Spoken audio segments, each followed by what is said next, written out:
Hey everyone, welcome back to the shop. Let's get back to work on the Fokker D.VII.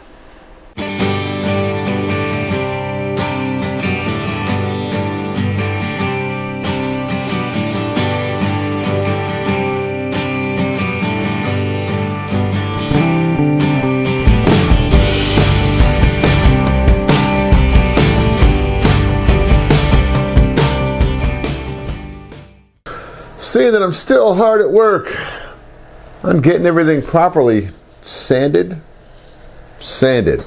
No more gloss. Gloss is bye-bye.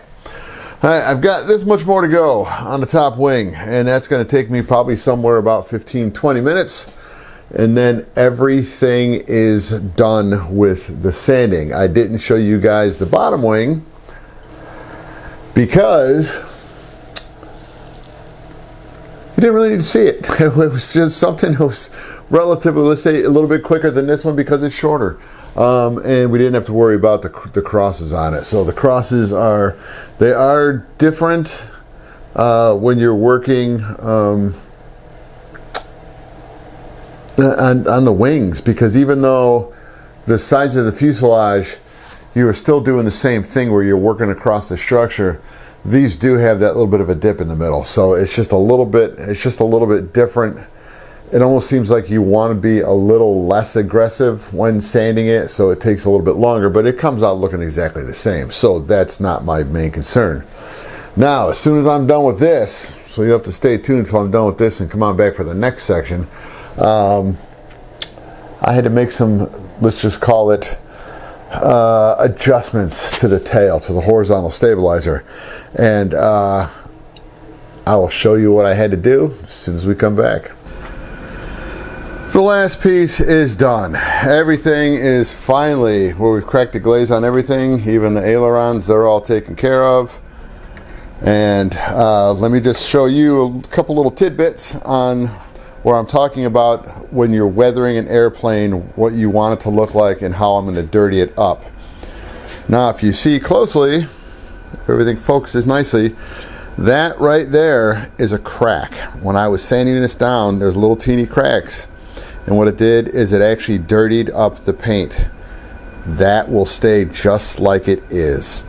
I am not concerned on how it looks, because once we get weathering, I don't mind seeing things like this. This just means that it shows that this airplane has been in use for a given amount of time. And yeah, just like everything else, paint shrinks. Paint always shrinks. So that's why in real aircraft with pretty much fabric wings, you will get little teeny cracks. Every single one of my RC planes, even, I don't think you can see it here on the Piper Cub. I know you could see it on the top wing. But here you go. See how well we can focus in on this. I don't even know see if we can, there we go. Hopefully you can see it. See how the paint's all cracked up on the top? That's just from, oh my gosh, I think I've had this plane for 11 years of flying. So we're probably well over 1,000 flights on this Piper Cub. So, and it's still in fantastic condition. All right, now with the fuse up on here, this will be black. Probably next time you see it, it will be black inside and out, because it was voted on. Now, when we come back to the tail, this was the whole thing, and it's what happened. I made these. I made the actual elevators on the back, because the way that the guy originally did it, they were not very well done. So I went ahead and rebuilt these whole things. I think I used certain parts of it, but the surround, the laminated part, that was all pretty much put together on a jig that I made for this. And it was just a foam jig. Now, what happened was, and you can kind of see what I had to do. When I put this on, I did not build the horizontal stabilizer. I left it exactly the way it was, assuming, and you know what happens when you assume, this is going to be the weak point. And because it was short, I figured there's going to be less issue, period, with this corner.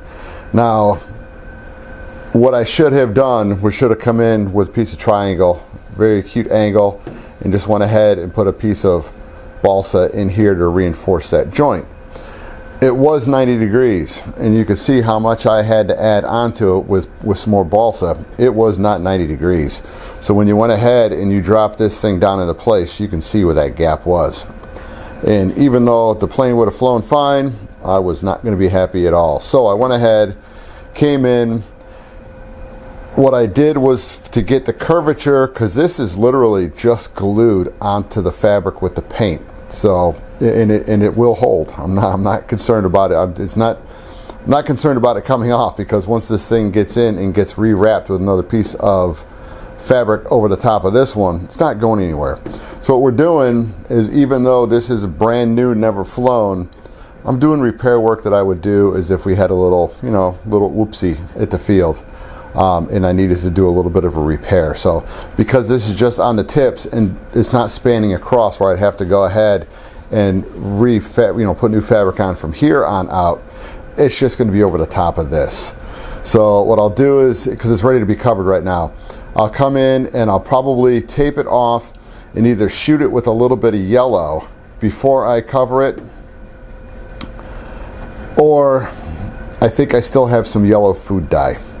That if I wanted to do that, I can come in and just put some food dye over the top of this one, or anything that I know will work with lacquer thinner.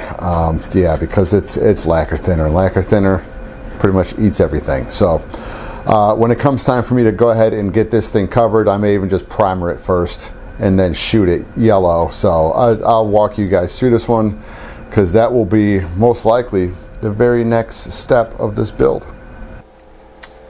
I forgot to show you guys where we are at now. I'm actually trying to put, oh, by the way, it's black now. And the changes I'll make to this, and I'll show you because I'm putting the little faux exhaust, the fake exhaust up on the top. And I should have brought you guys back before I started gluing, but then as soon as you start mixing up 5-minute epoxy, you better get your butt to work, because it's a little bit more difficult than you think it's going to be. This is all painted black now, so it's no longer silver. So for the 2 or 3 of you guys that wanted silver, it's black. So, and I'm actually very happy with the way it looks. I think it's going to look much better with it being black. Now with the motor, the uprights for the push rod tubes are anodized blue. Those will be spray painted black. So I'm just going to mask everything off but those, just the tubes, and get it close. I don't really care about the back side. I just want the front and the sides. So that'll be hit with some high temp spray paint, and the rocker cover up on the top. 2 screws, I'll take that off. That'll be painted black. So that'll be the same flat black as the front grille and the exhaust system. So it's all high temp. And this is old stuff back when I was spray painting a high temp grill. So, and for what we're using this for, it's perfect. So anyway, let me go ahead and get you off the stand and show you how I'm doing what I'm doing, because you got to glue everything in place. So let me get you guys off the stand and I'll show you where we're at. Okay, for the exhaust assembly, the fake engine, fake exhaust. Like I said, we're going to be painting the front, the push rod tubes will be black to match this. This will be the flat black. This will all be flat black up on top. Now the thing I had to do with trying to make the cylinder heads and the exhaust manifold fit, you can see, because the motor's in the way. If it was a 2-stroke, it'd be down low enough it wouldn't get in the way. What I had to do is I had to make adjustments and arrangements. All right, now go ahead and pushing this little piece of masking tape off to the side. That little shiny thing, that's the ignition wire. And I had to go ahead and cut through this fake display, the dummies, 1, 2, 3, so I could actually get where the spark plug comes out, the cap, all the way down through the wire that's going to lead down to the bottom. So once that was fitting good, I went ahead and drilled and got everything set up ready to go to hold this in position. And then it was a matter of getting everything properly located for each exhaust coming out into the muffler, so we can go ahead and chase it down. Now what I did was this, which some thinned out 5-minute to help it slow down a little bit. I went ahead, put some inside the actual cylinder head, just a little teeny bit for it to stick to, and then I dropped these things inside and very slowly had to work it into the muffler itself. So let me go ahead. They should be set up because this is set up in tacky. I'm going to take the muffler off. So this, if you want to call it the muffler, it's not really a muffler. We're going to go ahead and pull the exhaust off and then fill in around it and make sure that these are perfectly set the way I want it to be set. And then we're going to go ahead and put some more epoxy on. Yeah, I'm going to call it the muffler again. And then we'll go ahead and slide everything in. And then once this is pretty much set where we want to have it set in place, we'll go ahead, take it off, and then we'll go ahead and we'll really make sure that it's permanently attached and not, the only way it's going to fall off is if it hits the ground upside down. All right, it's looking much better. We do have the exhaust all attached, and all she's ready for is a good old-fashioned coat of paint. So what I'm going to do is I'm going to go ahead and take this off. I'm going to go ahead and shoot some primer on it. I got some regular gray primer.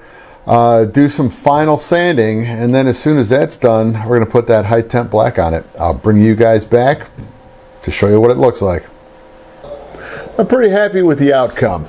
So let me go ahead and get you guys off the stand so you can get a little bit closer look. And yeah, a better part of a day just to do that muffler system, muffler exhaust system. Let's just call it exhaust. All right, the quick little close-up. It came out looking pretty darn good. I was very happy. If I don't hit anything, I was very happy with the changes I made to the opening because this was almost round. I mean, it was really big. I had to cut probably at least a 1/4 inch out of the outside here where the seam was at, and I had to cut it up to right about here. And then it's pretty much just getting everything fit down. I put this whole thing, I wrapped it in some duct tape and went and put it in a big, let's call it a big frying pan, and put it on simmer.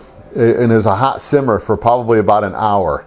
And what that did is that relaxed the plastic, so it was much easier just to go ahead and get these pieces glued back together again. You can kind of still see a couple little spots, possibly with the light. I'm not concerned about that at all because in real life, these things weren't perfectly straight. They were beat up. So a lot of times if you could see some of the original ones for how the exhaust came out of the end, there was a bunch of different styles, and almost every time you see a picture of them, they're all dinged up anyway. So with this getting painted black, everything fills in a lot nicer instead of having the aluminum valve cover on the engine itself. So that's why I just decided to paint it black. So the only thing I have left to do with the blue up front is pretty much, I think I'm going to go ahead and paint, because I don't know if you can see it, I'll paint the engine mounts because they're anodized blue too. So I'll shoot that black. This is when I'm taking the whole front end apart again. I'll shoot those things black, and then I will do the push rod tubes. Down here, not that concerned about it. I'll go ahead and paint it black. This part here you're never going to see anyway, but the part around it where it's got the magnet attached to it, I'll just go ahead and just paint that black too. So we'll be good as gold on this one. So the next thing that we will be doing is we got to go ahead, come in, get these little strips back here, these little add-ons, get those things covered and painted, and then let's go ahead and start putting electric in. So we'll get the control rods put in, servos put in, and we will do the same thing on the wings. Oh, there they are, on the wings as well. So the top wing, we'll go ahead, we'll put the servos in it, pull the cords through, because we have to do pretty much a test. Make sure that everything is going to work good, because the weathering part will still continue, but it just won't be probably for about another month, just because we've got work to do. So hopefully, I can see I actually hit that thing with some red paint. If you can see it, I just saw that. I had everything masked off when I shot red on this thing quite some time ago. Apparently, you can't really see it from the other side, but if we do see it when it gets outside, it's going to be a little bit of a red smudge on the outside. So hey, that's quality work. So let's go ahead. We're going to call this a video, and I'll see you guys next time back in the shop.